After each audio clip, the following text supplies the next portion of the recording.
En el video de hoy voy a escribir 3500 años de literatura universal, pasando por cada uno de los formatos que te podrían interesar como escritor: cine, cómic, prosa, pero vamos a empezar con la poesía. Iba a empezar copiando la epopeya de Gilgamesh, la primera obra literaria conocida, con todo y sus tablillas de arcilla hechas a mano.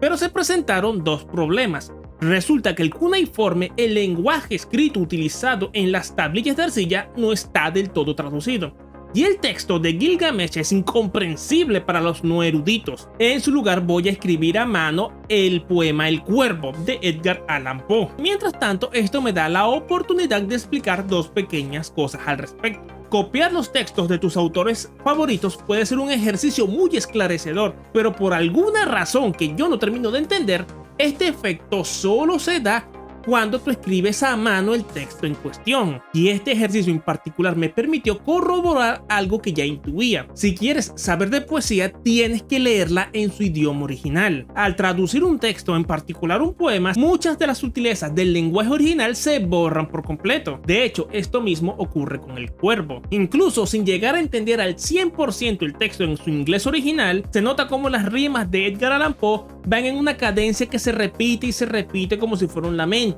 Pero la traducción en español de Julio Cortázar pareciera que es un emo que se la pasa hablando de sentimientos y del tormento de su corazón y el oscuro vacío que queda en su pecho. Llamadme por mi nombre gótico, Dolor Nocturno. ¡Ay, Dios! ¿Qué? Sois unos posturitas. Ahora tengo que escribir un relato. Lo bueno es que hace algunos años gané un par de menciones en concursos literarios, así que esto será un poquito más sencillo. Un cuento es un relato breve que narra la historia de un personaje bien definido y que cierra su arco de forma definitiva, o sea que pasa de un estado A a un estado B, lo que implica un cambio paradigmático en su vida. Para este video voy a escribir un cuento que solo dure una página, para así tampoco estirar demasiado el chicle, aunque lo primero que tú tienes que entender como escritor es ¿qué es una historia? Lo primero que siempre hago al empezar un nuevo proyecto es diseñar un círculo de Harmon.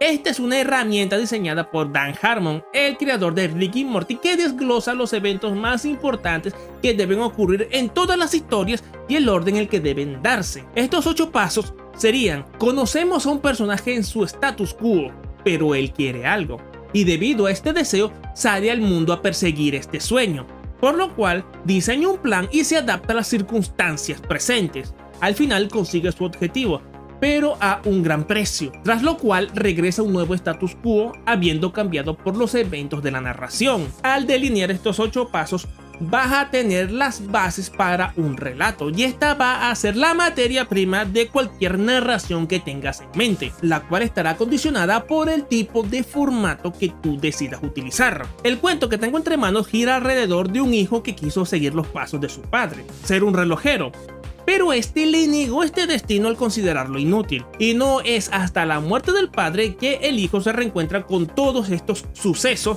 y se reconcilia medianamente con la figura de su padre. Para poder abordar este tema y también dar pinceladas de toda la vida y de todos los acontecimientos de la vida de nuestro protagonista Bernardo, debo utilizar el flujo de conciencia. Este es un recurso narrativo por el cual se presentan los pensamientos de una persona tal y como se van construyendo dentro de su mente. Sería algo así como la narración en primera persona llevada al extremo. Mientras estaba escribiendo, también se me ocurrió utilizar pequeñas referencias sobre el mejor capítulo del cómic de Watchmen, el cual es el pasado del Dr. Manhattan, quien es el hijo de un relojero pero termina estudiando física al descubrirse la relatividad espacial por parte de Einstein. Y el nombre de Bernardo viene de una serie infantil que yo veía cuando era pequeño, Bernardo y su reloj. Como puedes ver, cada referencia que estoy metiendo en este texto giran alrededor del mismo asunto: el tiempo. Y es por eso que es importante hacer un esfuerzo concienzudo por culturizarte, por leer y aprender y estudiar e investigar, porque así va a ser mucho más sencillo hacer referencias cruzadas, y lo que es más importante, vas a poder apuntalar cualquier historia que quieras contar. Ahora tendría que escribir el capítulo de una novela. La novela es un texto muchísimo más largo y que cuenta las historias de diferentes miembros de un reparto estipulado. Según la tradición literaria, la primera novela moderna es Don Quijote de la Mancha. Justo ahora estoy empezando a escribir la segunda parte de una novela de fantasía. Esta gira alrededor de un planeta cuyo sol se extinguió por culpa de una guerra contra fuerzas cósmicas.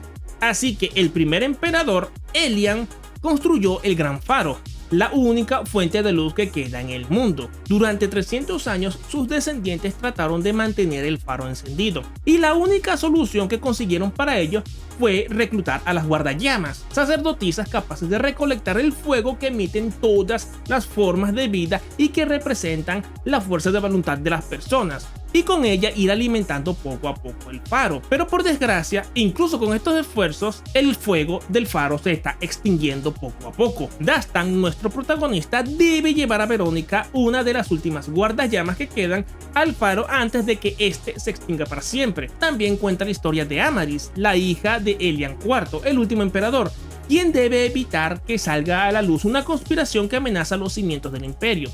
Y en tercer lugar estaría el viaje de Yuria a las entrañas de la Tierra, una prueba de iniciación para determinar si ella es digna de liderar el culto hereje que tiene como fin último extinguir la luz del faro. Te voy a decir una cosa, pocas cosas hay más desesperantes que escribir un libro. A pesar de que ya tengo toda la historia planeada, todos los arcos de personajes listos y básicamente toda la idea ya purgada de mi cabeza, todavía no la termino.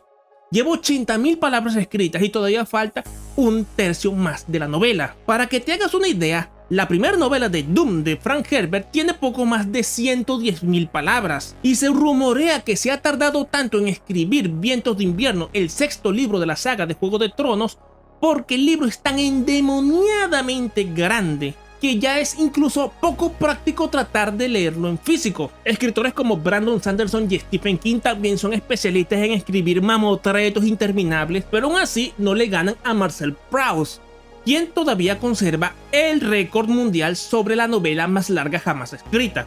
En busca del tiempo perdido tiene 3.031 páginas y cuenta con 1.267.069 palabras, 4 veces la extensión de la trilogía del Señor de los Anillos, que, dato curioso, en realidad debería ser considerado como un único libro, pero por las mismas cuestiones editoriales por la cual el sexto libro de Juego de Tronos es inabarcable como un único volumen, la trilogía de Tolkien se publicó como 3 entregas. Con la invención de las cámaras cinematográficas no pasó mucho tiempo antes de que alguien intentase contar historias en este nuevo medio narrativo.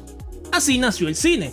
Aunque el glamour se vierte sobre los actores y los directores, esta industria se sigue erigiendo sobre la idea de contar buenas historias.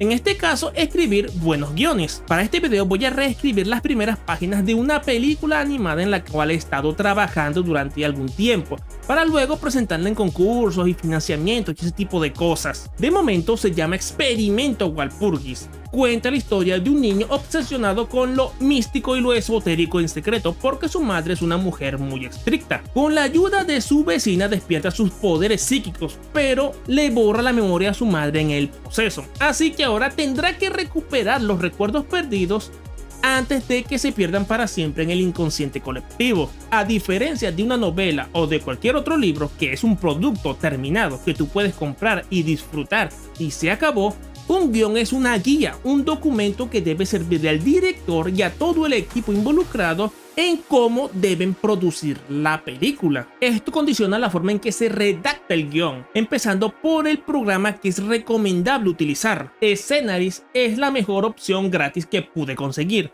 aunque el mejor programa para escritura de guiones que hay en el mercado es Final Draft. También podrías buscar plantillas para escribir un guión en Word o en Google Docs, pero eso no es tan recomendable. Junto a las limitaciones formales también están las limitaciones de estilo. Un guión debe ser claro, sencillo de leer y debe limitarse a narrar lo que ocurre en la pantalla, con cuáles personajes ocurre y en qué lugar esto pasa. Para eso existen diferentes tipos de notas que constituyen el guión. El encabezado establece el lugar y el periodo de tiempo de cada escena. Los párrafos de acción, estos narran los hechos ocurridos en la narración, contados en presente y carentes de toda abstracción. Debe hacer un esfuerzo concienzudo para evitar contar cualquier cosa en el guión que no pueda ser capturado en la pantalla. Luego estarían los diálogos, los parlamentos de los personajes. Puedes colocar entre paréntesis las notas y las inflexiones que deben seguir los actores, pero siempre es mejor darles toda la libertad creativa posible. Luego estarían todos los extras, efectos de sonidos, cartas de título, transiciones,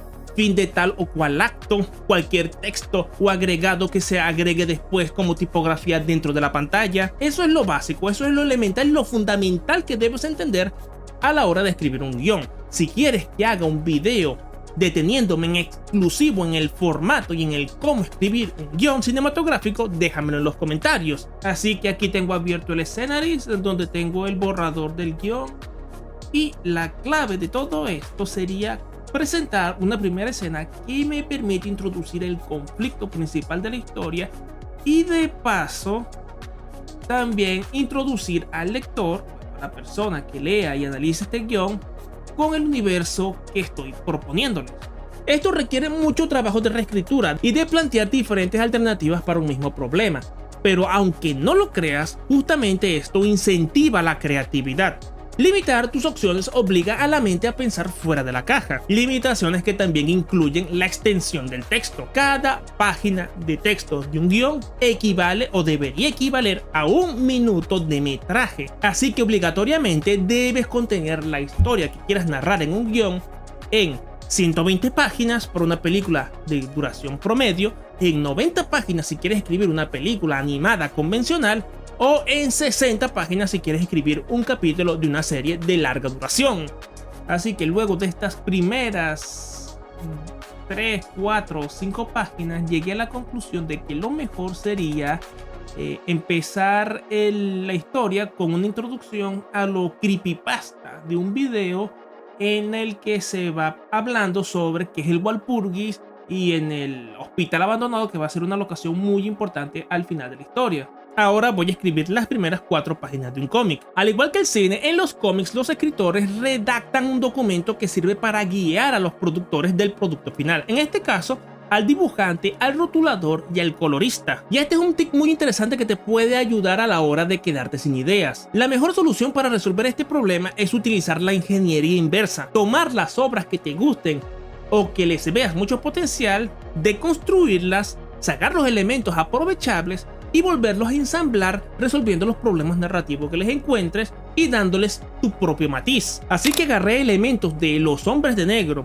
de Kazabúo, de un cómic secuela de Star vs las Fuerzas del Mal e incluso de Doremi, un anime de chicas mágicas que yo veía cuando no tenía cable en Venezuela. Y bueno, yo tenía como 8 años o algo así. Luego de juntar todas estas piezas en una sola amalgama que tenga coherencia interna, me quedé con Agentes de Unicornio, aunque también podría titularse Serena, la bruja a medio tiempo. Serena ha estado obsesionada con la magia desde niña, a pesar de que todos los demás la ridiculicen. Un día, en una investigación en terreno, conoce a una bruja que por accidente le entrega todos sus poderes mágicos.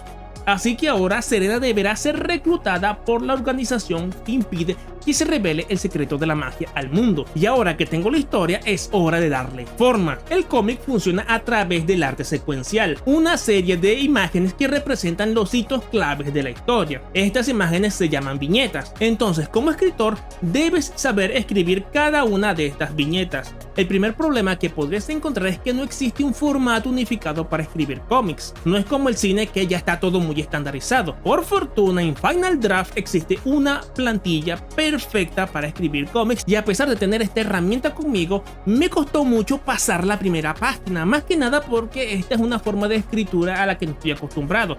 Lo bueno es que recordé algo que vi en un artículo hace muchos años, y es que los escritores profesionales de cómic lo que hacen es empezar a escribir en base a una maqueta. Así que agarré y empecé a dibujar un bosquejo de maqueta de página del cómic. Obviamente no es profesional, ni siquiera está cerca de ser entendible. A fin de cuentas, yo no sé dibujar ni mucho menos, pero por lo menos esto me permitió saber la disposición de las viñetas, más o menos qué iba dibujado en cada una de ellas, y así ir avanzando poco a poco, retroalimentando lo que ponía en la maqueta con lo que iba escribiendo. El siguiente problema era que no encontraba un buen ritmo para ir avanzando, y ahí también me di cuenta de un pequeño tip que a ti también te puede servir, y es que lo primero que hice fue describir lo que ocurría en cada viñeta, irlo descubriendo poco a poco, y luego, cuando ya tenía todas las viñetas descritas, fue cuando empecé a agregarle texto, y así es mucho más sencillo avanzar. Si te tienes que quedar con algo en limpio, es que para escribir un cómic tienes que trabajar de lo general a lo concreto, pensar en la disposición de las escenas, luego la disposición de esas escenas dentro de las páginas y luego la disposición de las viñetas dentro de las páginas. Y ya por último agregar el elemento más concreto a toda la fórmula, los textos. Y una vez más, si quieres que haga un video explicando concienzuda y detalladamente cómo se escriben los cómics, déjamelo en los comentarios. ¿Vieron lo que hacen las malditas corporaciones? Toman tus ideas y las drenan como sanguijuelas hasta que se adueñan de la última gota de médula de tus huesos. Esta es la sección del video en la que tendría que escribir el embrión de un guión para un videojuego, pero la verdad sea dicha, no tengo ni zorra idea de cómo hacerlo, ni encontré ninguna plantilla ni ninguna guía en el internet que me pudiera ayudar en ello. Y además, algo me dice que este ejercicio sería del todo ineficaz. El videojuego es un medio interactivo, así que lo fundamental de este estilo de arte es priorizar la interacción. En este sentido, me gusta mucho más la aproximación de Nintendo a las historias de sus videojuegos, que el gameplay sea quien condicione la historia y por ende al guión. El mejor ejemplo en este aspecto sería Splatoon. Nintendo empezó a diseñar un shooter competitivo, pero como ellos tratan de innovar es a través del gameplay y de la forma en que se juegan sus juegos, llegaron a la genial idea de evitar el abuso de las coberturas que se ven en juegos como Gears of War con la mecánica de la pintura. Los personajes pueden ocultarse en la pintura esparcida por sus armas, que además les sirve para aumentar su velocidad de movimiento y para recargar su munición. Esto cambia por completo la forma en que se siente y que se juega Splatoon con respecto a los demás shooters, e incluso afecta el objetivo mismo del juego. Pasamos del clásico contador de muertes a priorizar el dominar la mayor parte del terreno posible a través de pintar el escenario. En los diarios de desarrollo de Splatoon se muestra cómo empezó siendo un spin-off más de Mario, para luego estar protagonizado por el modelo de un conejo por una necesidad lógica. Al sacar sus orejas de la tinta se podía rastrear sus movimientos dentro de la cobertura, pero conejos que se sumergen en pintura no tiene mucho sentido, y tras descartar varias alternativas llegaron a la idea de los calamares. Lanzan tinta, cambian de color y abren la puerta para una ambientación protagonizado por la vida marina. Le añadimos una irreverente estética urbana japonesa y tenemos la franquicia de Nintendo más interesante de la década. Así que me da la impresión de que el trabajo del guionista de videojuegos es más bien un trabajo de world building, ir construyendo una narrativa en base a ciertos limitantes como el gameplay, como el tono que quieres tener y sobre varias convenciones de los géneros que estás abordando. Así que si quieres enfocarte exclusivamente en mejorar tu world building como escritor, te dejo por aquí este video en el que destripo el método Sanderson para construir todos sus mundos ficcionales. Y si te carcome la curiosidad, en la descripción del video te dejé un link para que puedas descargar y leer todos los textos que realicé para este video. Y sin más que agregar, nos vemos. Chao, chao.